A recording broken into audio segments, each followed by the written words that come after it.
El ministro del Interior es Luis Fernando Velasco. Lo señalábamos más temprano.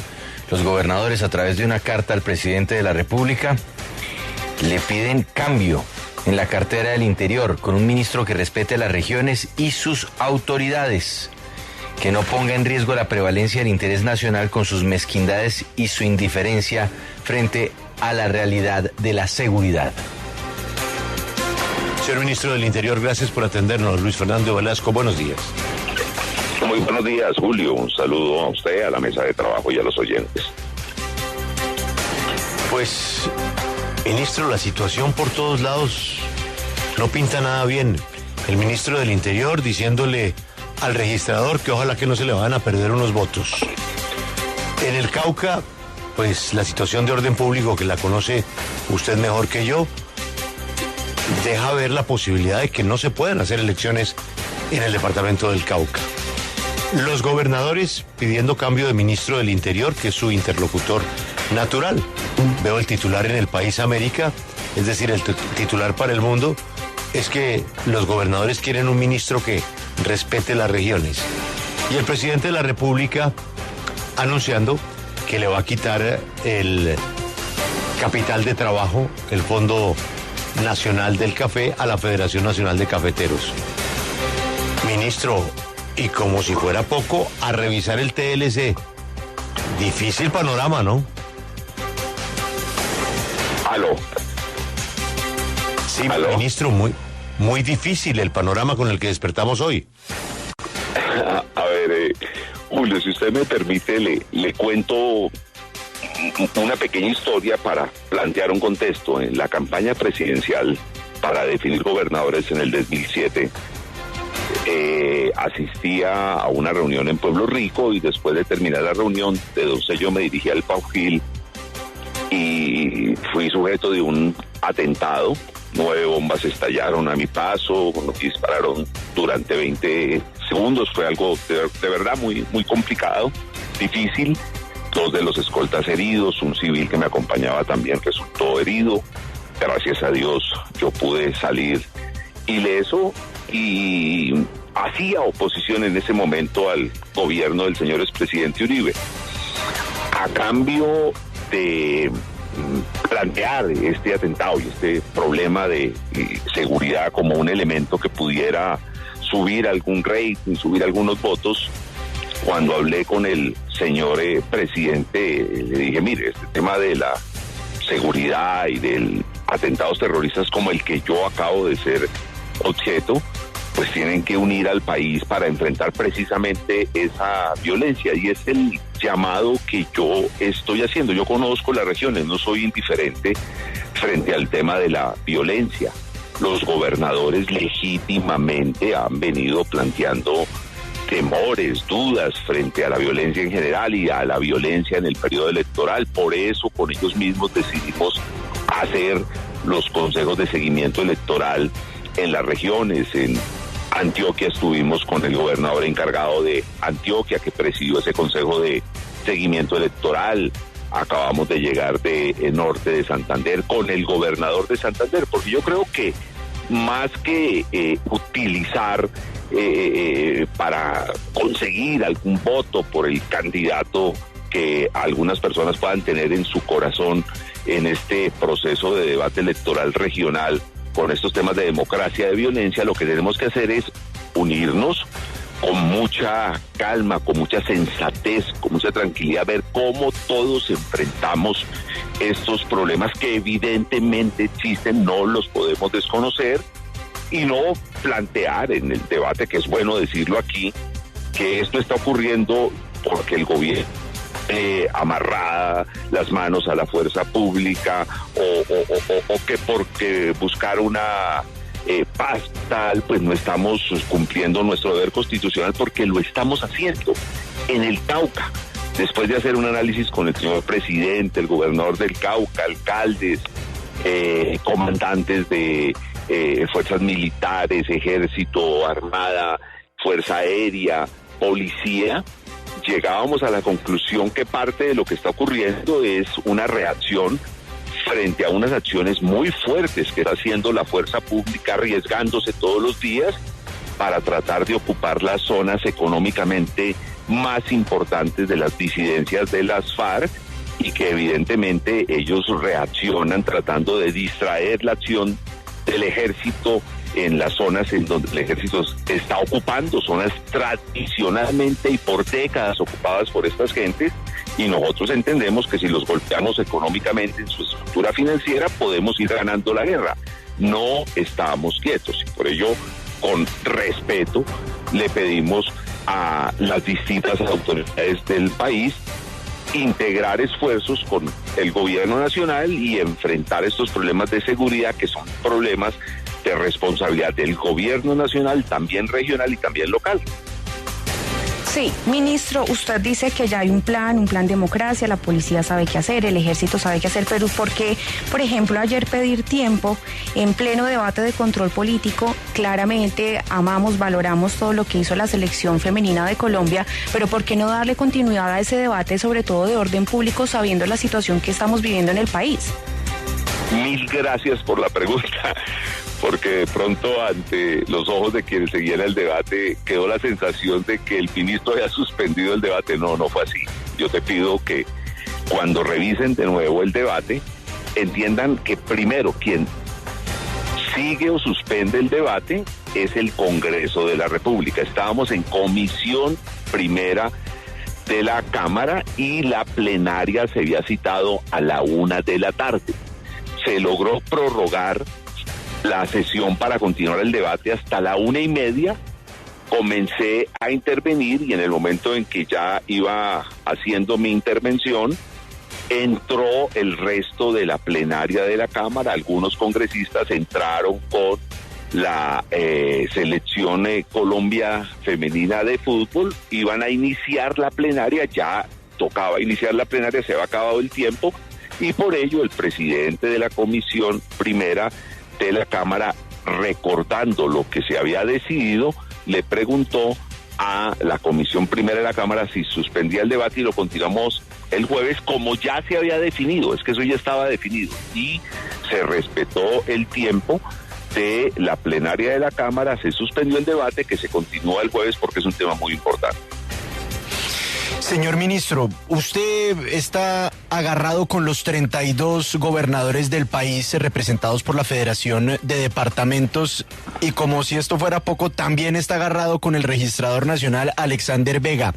¿Es viable la permanencia de un ministro del Interior que está peleando con todos los gobernadores y con el registrador? Hice una declaración, los gobernadores han hecho una observación, espero yo poder mantener un diálogo que he sostenido con los señores gobernadores. Este no es un tema de egos, esto no es un tema de quién tiene o quién no tiene la razón, este es un tema de entender que juntos tenemos que enfrentar estas amenazas, cumplir nuestras tareas, y en el marco de enfrentar estas amenazas y cumplir estas tareas, seguir haciendo nuestro trabajo. Con el señor registrador me hablo casi que todos los días, es bastante madrugador, ya eso de las 5 de la mañana a veces recibo su llamada mientras yo estoy haciendo mi ejercicio, hablamos, le hacemos un análisis a cómo va todo el proceso electoral. Le hice una respetuosa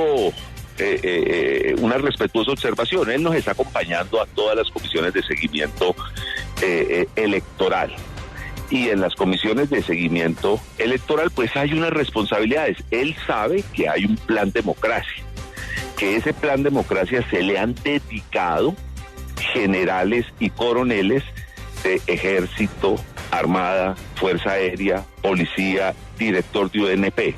Él conoce el plan, conoce que estamos trabajando, conoce lo que estamos haciendo, conoce que ya hay un acuerdo para el día electoral y los días de las elecciones movilizar más de 300.000 hombres que vamos a cuidar absolutamente todas las mesas. Entonces, en temas de seguridad, lo que yo pido respetuosamente es que dejemos que sean los generales que conocen esos temas quienes sigan haciendo el planeamiento de la seguridad y cumpliendo sus funciones. En los temas electorales, yo confío en el señor registrador, confío en la registraduría y sé que ellos harán bien su tarea.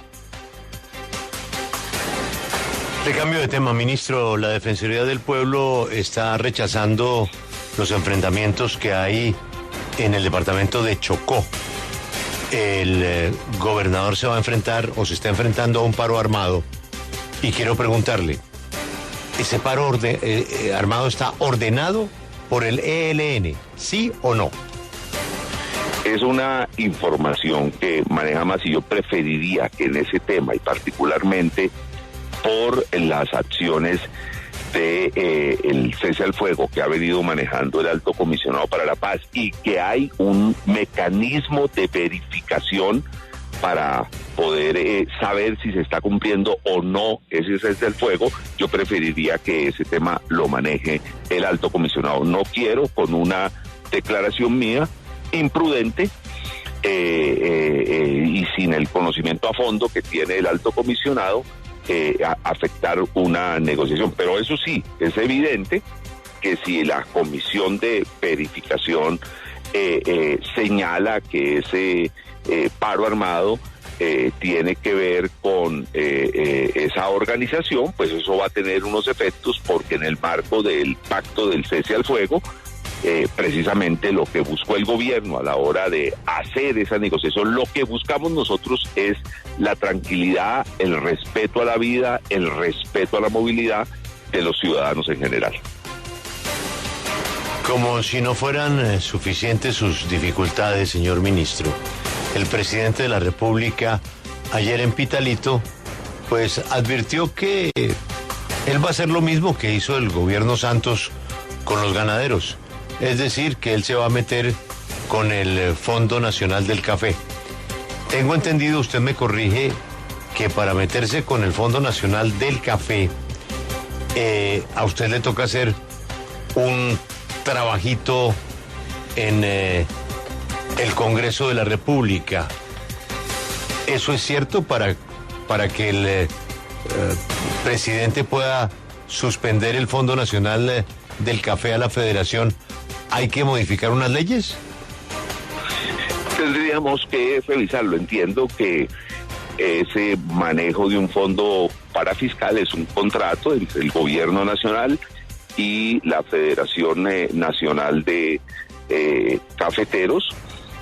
Habría que hacer una revisión si para modificar o no ese contrato, si es la decisión del señor presidente, habría que hacer alguna modificación legal o no, pero también ahí en ese tema entendería que es la ministra de Agricultura con el señor presidente, por supuesto, quienes manejan esas tareas y las decisiones que lleguen o no a tomarse, pues ellos las conducirán.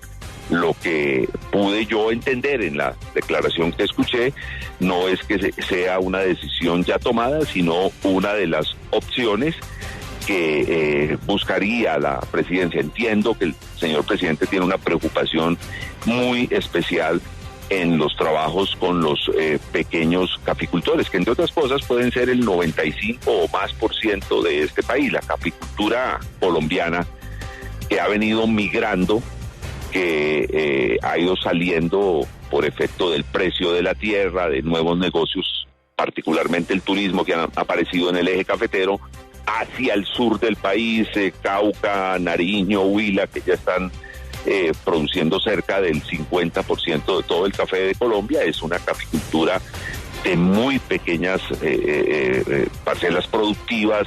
En el Cauca el promedio creo que está en 0.7 hectáreas, un poco más alto en Guajira, en el Huila, y un término intermedio en Nariño con muy buena calidad.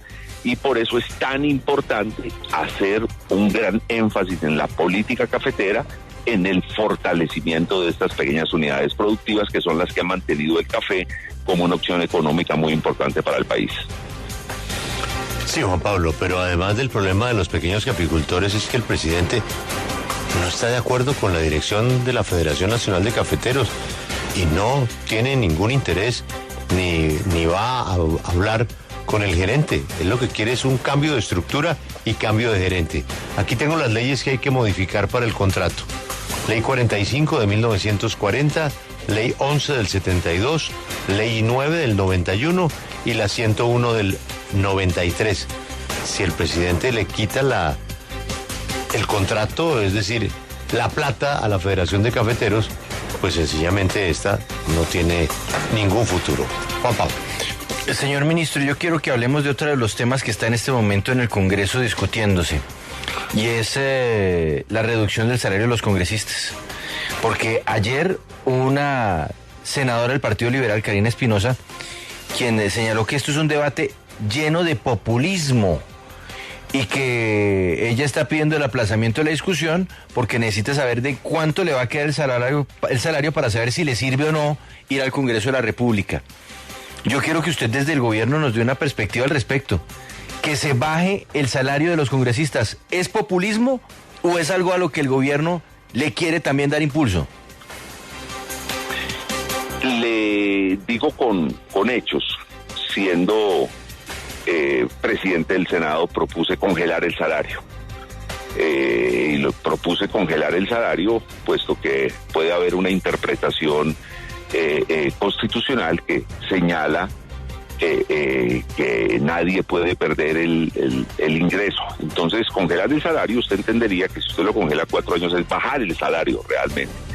Yo sí creo que ese mensaje hay que enviarlo, y no solo congelar el salario de los señores congresistas, sino en general de los altos funcionarios del Estado y de quienes desarrollan tareas en empresas del Estado. Hay salarios en el gobierno o en las instituciones adscritas al gobierno de 50 y 60 millones de pesos mensuales, y cuando el salario mínimo en un país pues está en los precios que está, un poco más de 1.300.000, pues es evidente que el mensaje es muy fuerte y hay que enviar mensajes.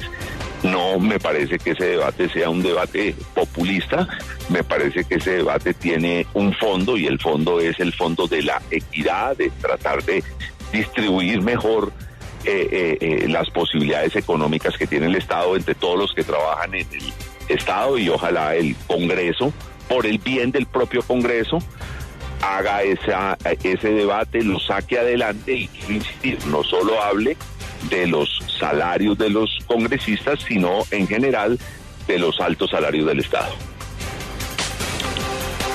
Ministro, desearle éxitos en todos estos problemas que tiene usted hoy. Gracias por estar en la W y una feliz mañana. Esos deseos los necesito. Mil gracias, Julio.